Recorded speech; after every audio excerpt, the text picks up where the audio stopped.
When any new product or event hits the scene, you typically see content and ads centered around register for my event or reasons to attend X event.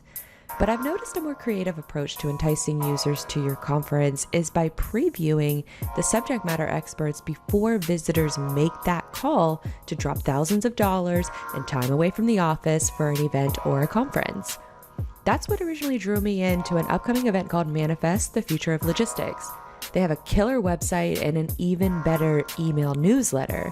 It's like one of those newsletters that gives you a high-level snapshot of everything that's happened in the logistics industry during the week, and if you see something that catches your eye, you can choose to read more about it.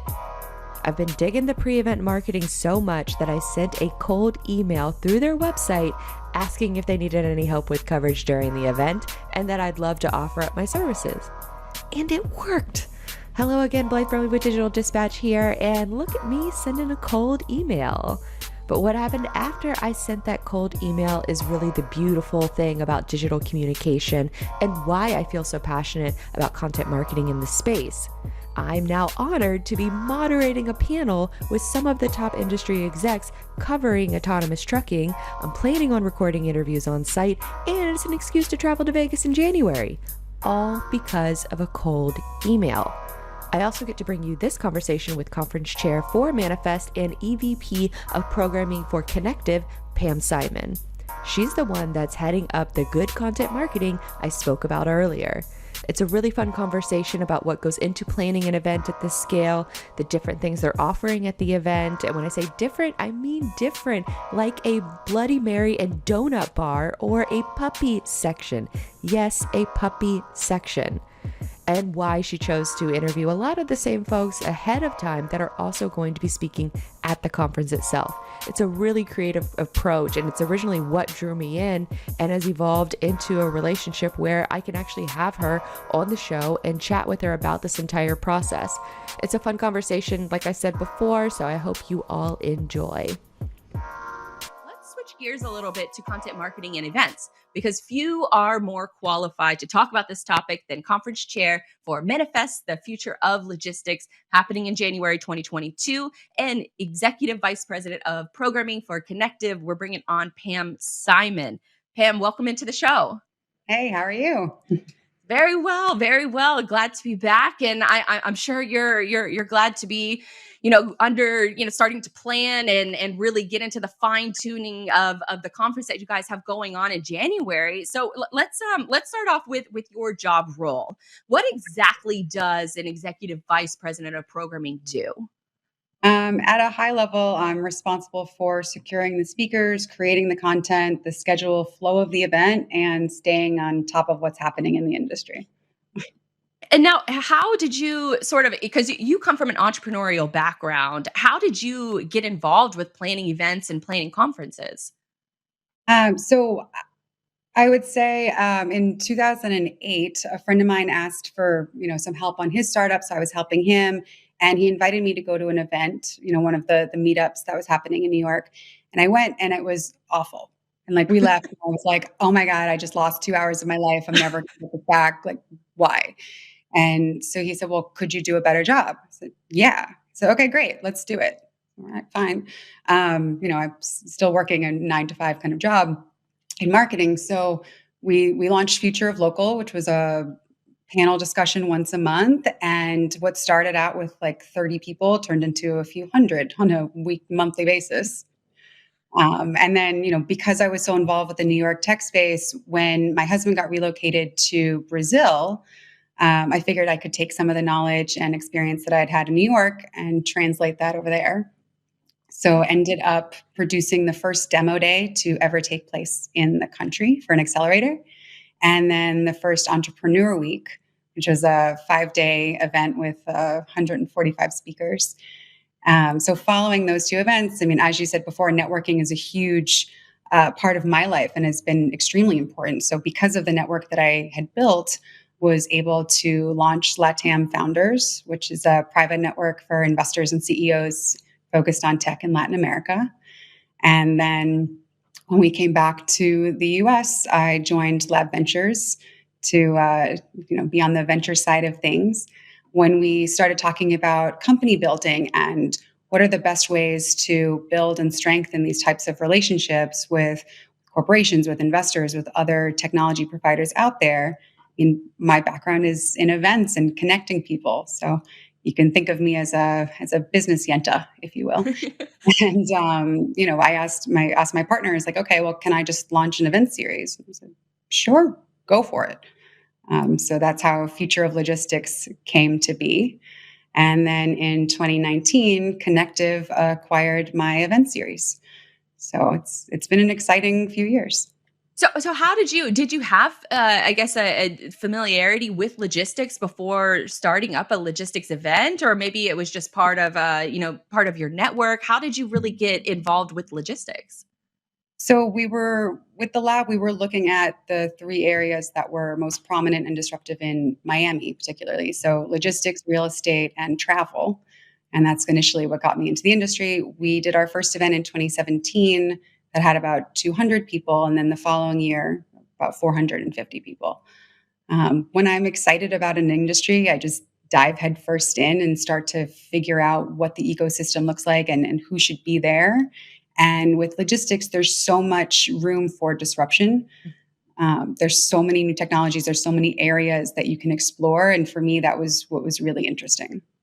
That's awesome. And you said something interesting earlier. You mentioned that you went to an event and it was so boring that you left early. And so you wanted to create an event that was better. What were some of those things that you wanted to incorporate into an event that you hadn't seen before?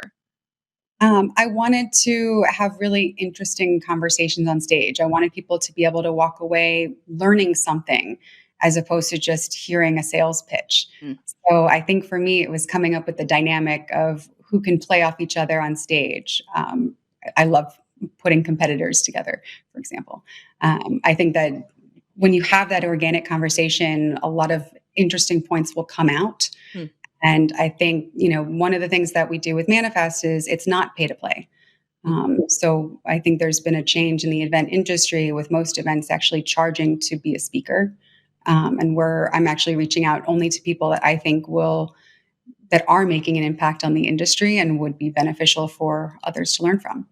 Absolutely. I love that approach because I think we've all been to conferences in the past where it just feels like a sales pitch and they want people to start lining up in the middle of the event in order to buy someone's book or something. So Yeah. those are some of the like more cringy moments. But you're based in Miami now, and with being based in Miami over the last year, it's been insane to watch the I guess the nation as a whole shift their mindset from the tech scene being in California versus Miami. Talk to me about your personal experience with seeing the growth of the tech scene in Miami. I would imagine that the networking has been going off, and that you're able to make some of those better connections in person. Is that accurate? Yeah. A lot of people have moved down to Miami over the last year. And I think, having such an influx of different people has been wonderful for the ecosystem. There's a whole kind of old school group that's been in the tech space for a while here. So having all the new people come and blending it together, I think has been really interesting to watch. Um, Overall, I'm excited. For me, I've been able to meet more people in person, which is obviously great. And Miami people come through here all the time. So it's a nice place to be. I can't complain.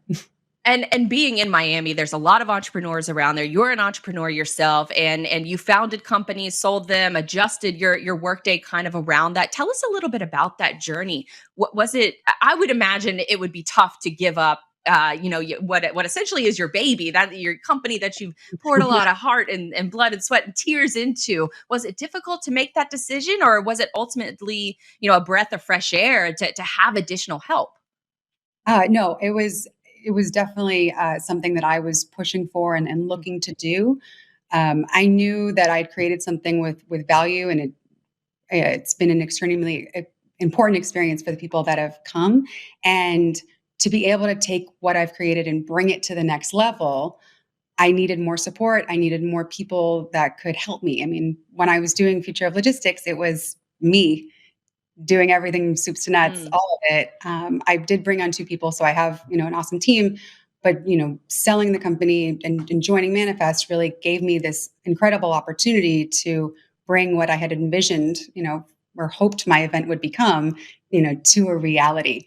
And I've been really lucky. I've been able to hire my dream team, and having the support of operations and marketing and people that truly understand all of the inner workings that go into this type of an event has been an invaluable experience so far. Well, let's switch gears and talk about Manifest, the future of logistics, because it caught my eye because I'm a full disclosure. I am an email subscriber to the Manifest email. I love it. I saw the website and it was one of the most impressive lists of speakers that I've ever seen, especially when it comes to the logistics industry. What all has gone into planning the topics and the speakers? I would imagine this has been a long process to undertake. Yeah, I mean, we've been working on it for a while. Initially, it was supposed to take place in June of this year, and we moved it because of COVID. I mean, safety is our main priority for our attendees. So this is actually the longest runway that I've ever had in my life to plan an event. Oh uh, wow. which is, yeah, it's definitely different. Normally, my other events were, 3 to 4 months max, with time. So it was a much more scrambled approach. Now we can actually take more time and go do deeper dives into a variety of different areas, what makes it so exciting. And Manifest is the only event that encompasses the whole logistics supply chain from ocean and maritime through last mile and within the four walls of the warehouse. And you brought it up, but speaking of the elephant in the room with COVID, how many times have you had to adjust this plan to accommodate the varying, CDC guidelines and all the other, new rules that seemingly pop up all the time? We were really fortunate that we moved the show to January, like when we did. So we didn't have the scramble that a lot of other Mm, people have experienced in trying to find new dates or venues and whatnot. We did that early on. I would say one thing that's been different than what I'm used to is definitely having to keep on top of the travel bans and that sort of thing. mm. Manifest is a global show. I've confirmed speakers from 27 different countries, Oh so wow. I pay more attention in that regard. But we have decided, Manifest will be a vaccinated event. So proof of vaccination will be shown before entering. And we're going to be taking every precaution to make sure that, everything is safe for our attendees. Absolutely. I mean, there's only so much you can do, and it sounds like, I mean, especially you have it front and center on the website too, which I think helps ease, any kind of concerns that folks may have. But from traveling over the last month, the overwhelming opinion of people was, I am so glad to be back. And it was funny to hear some of the conversations. Like one gentleman in particular, he was like, I forgot how to pack for a conference. And so hearing those kind of stories, I thought that was interesting. And those events as well took, as many precautions as you possibly can take. And then ultimately the crowd is able to ease the stress a little and have some fun. Now, with the lead time that you mentioned that you have before the January conference, you've also been doing something that's really unique compared to any other conference I've seen, is that you've been holding these interviews with speakers and with some of the companies that are going to be appearing. That's a little bit of a different content approach, and I love it from the content marketing perspective. Tell me a little bit about that process, how it came to be, and how you're executing it. Honestly, when a number of shows started going virtual, we had a conversation, should we consider going virtual? What are the options? And we all kind of revolted against it because, I mean, from our team, we're all live events people, and let's focus on what we're good at. We know we can Mm, bring this to life. And we had moved the show, so we had a lot of runtime. And we were trying, basically went into one of our meetings and was like, look, we need to find more ways to give more value to our speakers, to our sponsors, to our network as we lead up to the show. I'd love to do a fireside chat series. Again, it's similar. I guess I'm work with people that are agreeable and say, sure, go for it. If you want to tackle that, have a good time. So basically that's how the fireside chat series started, and I'm interviewing speakers and sponsors and our partners, to highlight and amplify what they're doing. So when they have a big announcement coming up, we'll do an interview as a way to kind of bump that up, and you'll get more details and kind of behind the scene looks on what's really going on behind the news lines you're seeing.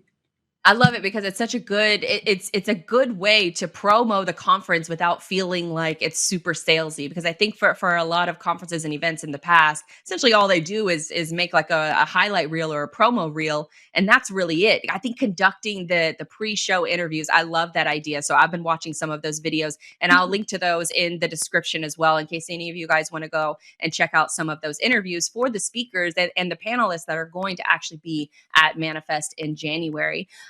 While you're having these fireside chats, were there any topics that, I mean, you're obviously in the trenches, but were there any topics that just sort of jumped out at you that said, wow, I can't wait to learn more about, this company or learn more about this topic? I think quantum computing is going to be extremely interesting. That hasn't aired yet, but the conversations that we were having it's an area that I'm not as versed in. So I think that was quite interesting.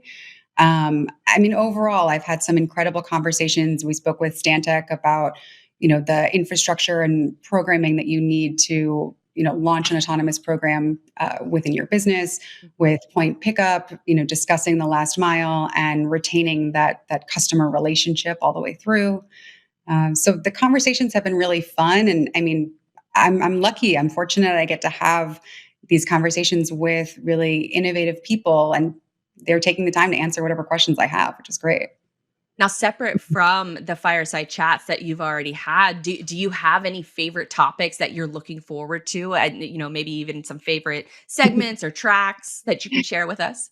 There's tons. I mean, we're kicking off the show with our Maritime and Port Symposium, which will explore collaboration towards with innovation with the dock. We're thinking about ocean freight with Cargo Logic and Nautilus Labs, how companies are addressing energy consumption with Logword and ClearNow and Slink. We'll go into some of the complexities around, the rise in e-commerce and the demand with Global Container Terminals, the Florida Custom Brokers Association, and Maersk. And then we have keynotes with E2 Open, Dematic, Ryder, UPS, and GoPuff. I mean, like, I can keep talking about this. We'll explain, like leveraging real-time visibility to predict, assess, and mitigate risk with Project 44 and Tive, everything, and Alibaba. We'll tackle sustainability with IKEA and H&M. As I mentioned, quantum computing with Honeywell. The future of work is something that keeps coming up quite a bit. So Backcountry and Kaha Robotics and Butterfly will dive into some of those. We're really covering a lot of ground.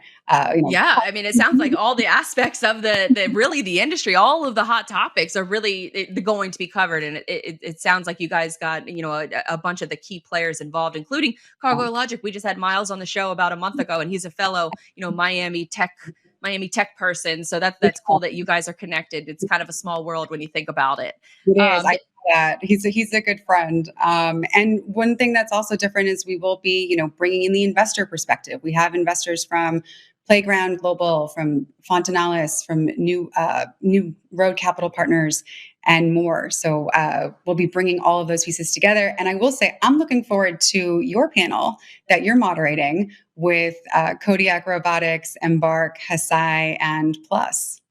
Likewise, I am thoroughly looking forward to that, because I think that's I think we both share a common curiosity when it comes to logistics, and that's one of the sectors that I know a little bit about, but I can't wait to learn more about, and especially from those kind of industry vets like that. It's going to be fascinating. So I'm selfishly I'm looking forward to that as well.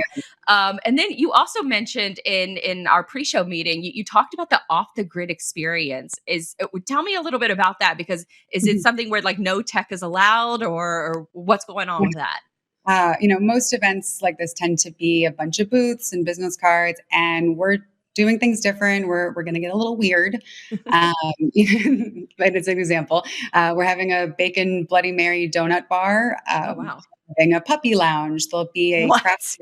Yes, Geodis is sponsoring a puppy lounge. So lots of puppies. No, that is incredible. I sold. I told them, if you can't find me at any time, I will be there. Likewise, I'll be right there with you. That is incredible. I've always imagined, the Puppy Bowl during the Super Bowl, just wanting to sit in the middle of that field during the halftime show. So if you guys have anything close to that, then sign me up. I'll be there the entire time. Now you can have that opportunity at Manifest. We'll have a craft mocktail bar sponsored by the Front Door Collective, a women's luncheon sponsored by DHL, Project 44, and AI, which our president, Courtney Muller, is hosting. At one of your panelists, Plus, will be doing ride-alongs. So in addition to having all of the autonomous trucks and vehicles there, we'll also dive into LiDAR with Hesai and AI. We'll go into EVs with XOS. We'll go into drones with Flytrex and Wingcopter. We're definitely going down the rabbit hole with robotics. There's a lot of robotics folks that are going to be coming from Dematic to Swisslog to Geek Plus. And then so there's going to be a lot of interactive and new ways to engage with the different technologies that are going to be disrupting the logistics industry. So you have lots of learning with robotics and all of these different, just high profile companies. And then you have the Bloody Mary and the donut bar, which checks those boxes for me. And then the puppy area. I mean, it sounds like you have something for everyone, and it's in Vegas. So and it's yeah. So it's a big selling points all around. And I know that you mentioned that you also have a surprise special announcement. And I love surprises. I don't know what this is. So go ahead and share it with us. So for our closing party, Ludacris will be closing out our show. No way. So we're very excited about that. He's actually invested in a number of companies in the space. So we'll probably hear from him as well. Luda out here getting involved in logistics. Luda Logistics. That has a nice ring to it. I think so too. All right, Pam. Well, I mean, obviously, I'm going to be attending the conference. I'm honored to be hosting, a panel for you guys, and then all of the different educational experiences that you're going to be sharing throughout and leading up to the conference itself. Is there anything else that you'd like to share with us? Anything else that the audience should know? Where they can register, where they can purchase tickets, all that good stuff. So yes, go to our website, Manifest, and make sure you sign up for our weekly newsletter, The Fest. I curate a lot of the news that's happening in the industry as well as funding. And so far it's gotten really good feedback from everybody that's been getting it. So please join us there, follow us on LinkedIn, and hopefully we'll see you in Vegas, January 2022. And I love it because your email newsletter, even if you should go to the conference, but if you're not comfortable yet, sign up for that newsletter because it really is. It's like my go-to each week where I get to get a digest of the entire industry in one email without having to scroll through 1,000 different stories. So I love it. I encourage everyone to go out and sign up for it and check out the events page. So thank you so much, Pam. It was a pleasure speaking to you and looking forward to the event. Thank you so much. Looking forward to having you. Thank you. I hope you enjoyed that episode of the Digital Dispatch podcast. If you like what you heard, consider sharing it with a friend. Podcast discoverability is a bit of a challenge for creators like myself, so word of mouth goes a long way. You can check out past episodes of the show by hitting up the Learn page on digitaldispatch.io. I also have some free courses on the site that cover content marketing, distribution, and even how to audit your own website. That's going to come in handy as everyone starts to prepare for those 2022 budgets. While you're there, you can also check out our socials, the DIY shop, or custom services. Until next time, I'm Blythe Brumleve, and I will see you real soon.